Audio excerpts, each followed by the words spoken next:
I've seen even colleagues on council making statements suggesting the city is on the verge of bankruptcy or that secret financial information is being kept from the public.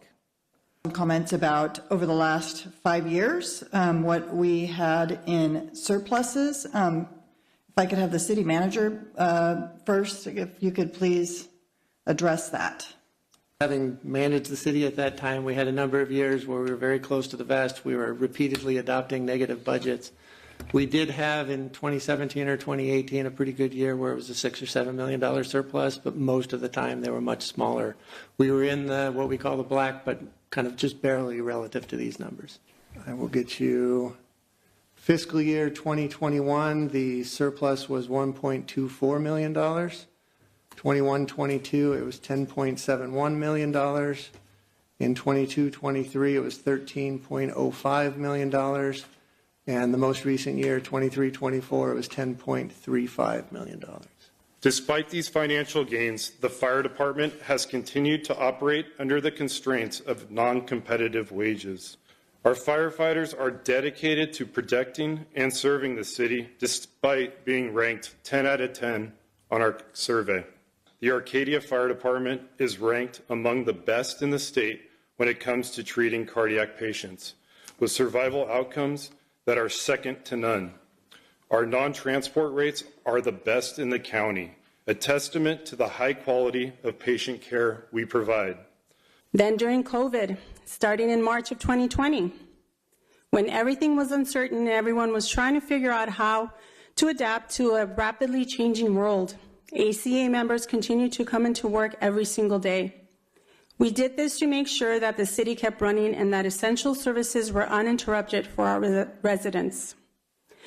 The city approached all 5 employee groups during that time and asked to extend contracts without any increases or changes.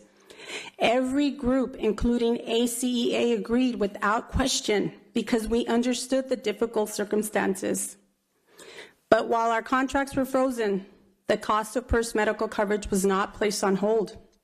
Over the last few years, we have lost approximately 30% of our workforce to other local fire agencies.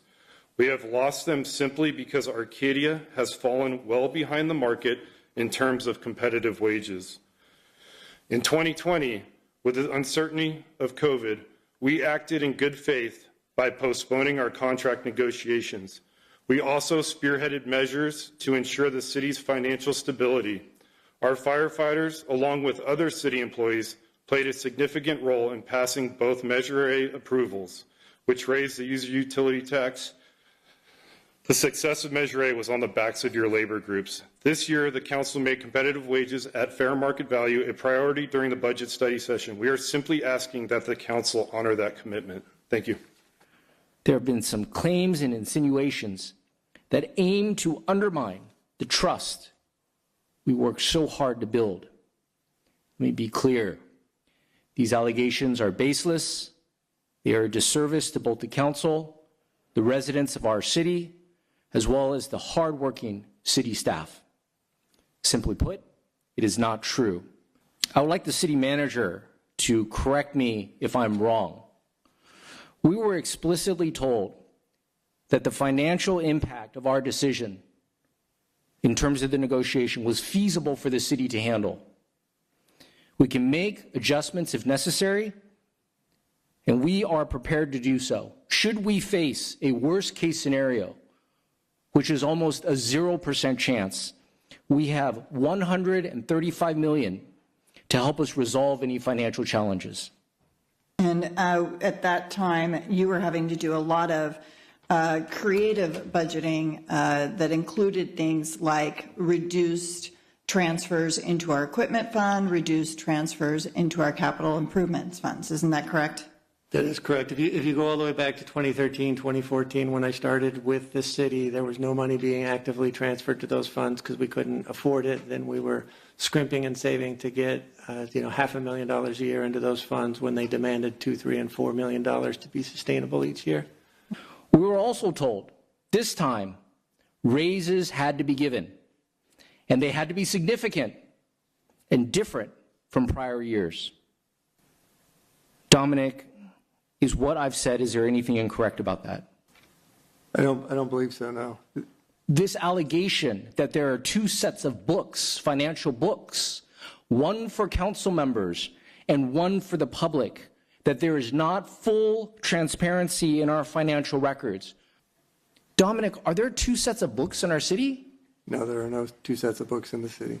The next time someone decides to stir up the pot, I ask you to take a moment and think, why are they doing this?